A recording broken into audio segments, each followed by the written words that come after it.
नमस्कार विद्यार्थी मित्रांनो, शिक्षणदीप या यूट्यूब चॅनलमध्ये आपले सहर्ष स्वागत. तर विद्यार्थी मित्रांनो, इयत्ता 5वी मधील मराठी पाठ्यपुस्तक यामधील पाठ 11 कठीण समय न येता आपण पाहणार आहोत. पाठाचे लेखक मनोहर भोसले. तर चला पाहूया.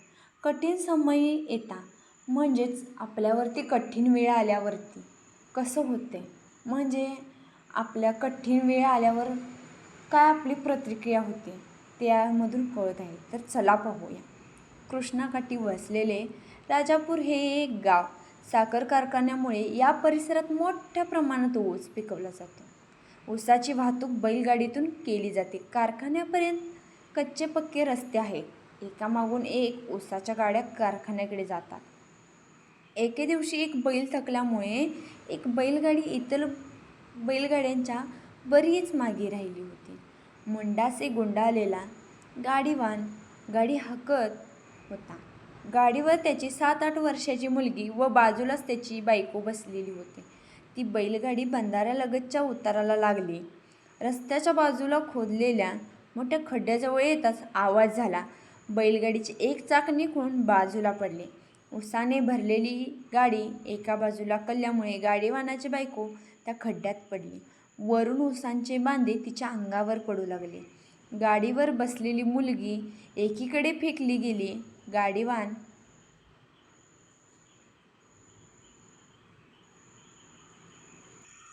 गाडीवान बैलांचा कासरा धरून धडपडत कसाबसा जमिनीवर आला, पण गाडी उलटली आणि बैलांच्या गळ्याला एकाकी फास बसला.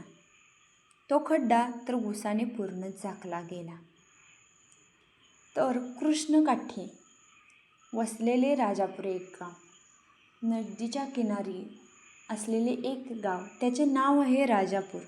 तर त्या गावामध्ये साखर कारखान्यामुळे या परिसरात मोठ्या प्रमाणात ऊस वाहतुकी केली जात होती. म्हणजे शेतामध्ये भरपूर ऊसाचे पीक घेतले जात होते. त्यामुळे ऊस मोठ्या प्रमाणात पिकवला जात होता. तिथे ऊसाची वाहतूक ही बैलगाडीमार्फत केली जात होती. बैलगाडीतून ऊस भरायचा व तो कारखान्यापर्यंत न्यायचा, अशी प्रक्रिया तिथे चालू असायची. जसं की गावाला कारखान्यापर्यंत नेण्यासाठी ह्याचा वापर केला जातो, जसं की ट्रॅक्टरचा. तसंच त्या गावामध्ये बैलगाडीचा वापर करण्यात येत होता.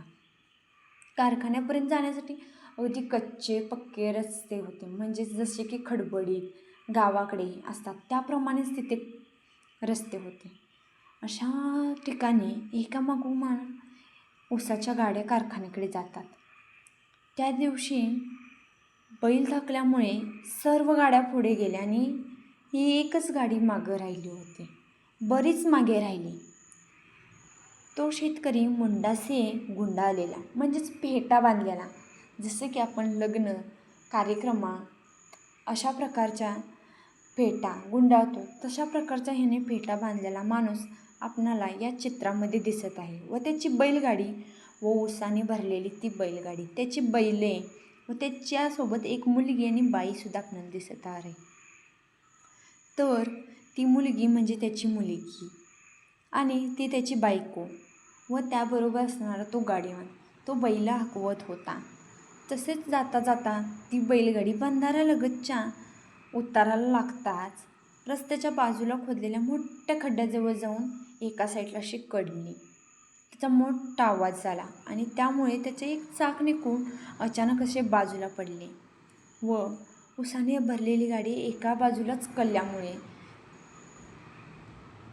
गाडीवानाची बायको त्या खड्ड्यामध्ये पडली व पडल्यावरती तिच्या अंगावरती ते ऊस पडू लागले आणि ऊस पडल्यामुळे ती खाली दबली गेली आणि त्याचबरोबर मुलगी एकाकडे फेकली गेली. गाडीवान बैलांचा कासरा पकडत पकडत धडपडत होता, तोवर बैलांच्या गळ्याला फास लागण्याची वेळ आली.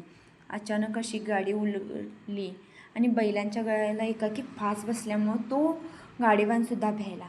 तो खड्डा तर ऊसाने पूर्णच झाकला गेला आणि त्याची बायको त्या ऊसाच्या खाली खड्ड्यामध्ये दडपून गेली. पूर्ण झाकल्यामुळे त्याला काय लक्षातच येईना, त्याची बायको कुठे दिसेनाच झाली. नेमके याच वेळेस 2 स्थानिक तरुण बाईकवरून कारखान्याकडे जाण्यास निघाले होते. त्यांनी हा सारा प्रकार पाहिला आणि मोटारसायकल रस्त्याच्या कडेला लावून ते गाडीकडे धावले. पहिल्यांदा बैलाचा गळफास सोडून ते गाडीवानाकडे वळले. गाडीवान जखमी मुलीला उचलून घेऊन सकू सकू म्हणत गाडीभोवती व्याकुळ होऊन फिरत राहिला, पण त्याच्या बायकोचा ठावठिकाणा लागत नव्हता. ते जे 2 स्थानिक आले त्यांनी ती दृश्य पाहिल्याबरोबरच ते लगेच त्यांच्यापर्यंत पोचले. त्यांनी अजिबात विचार न करता त्यांच्याकडे जाण्याचा निर्णय घेतला व ते तिकडेच चालले, म्हणजे जिथे गाडी उलटली होती तिथे गेले. त्यांनी लगेच आपली गाडी साईडला लावली. पहिल्यांदा बैलांना पाहिलं व त्यांचा फास सोडवण्याचा प्रयत्न केला. ते सोडवले व ते नंतर गाडीवान होता त्याच्याकडे गेले. गाडीवान उठला, तो पण सरळ झाला. नंतर त्याने जखमी मुलीला आपल्या शोधलं, तिला उचलून घेतलं, तिला लागले किती हे सगळं पाहिलं. नंतर थोड्याच वेळात तो म्हणू लागला, सकू सकू अशी आपल्या बायकोला हाक मारत होता, पण त्याची बायको कुठे काही दिसेना, म्हणून तो गाडीभोवती व्याकुळ होऊन फिरत होता. त्याच्या मनात भीतीपोटी, काळजीपोटी तो असा व्याकुळ झाला होता, पण त्याच्या बायकोचा ठाव ठिकाणा लागत नव्हता. तो बायकोला शोधतच राहिला. तर असेच नवनवीन व्हिडिओ पाहण्यासाठी शिक्षणदीप या चॅनेलला कमेंट करा, लाईक करा, शेअर करा, सबस्क्राईब करा. धन्यवाद.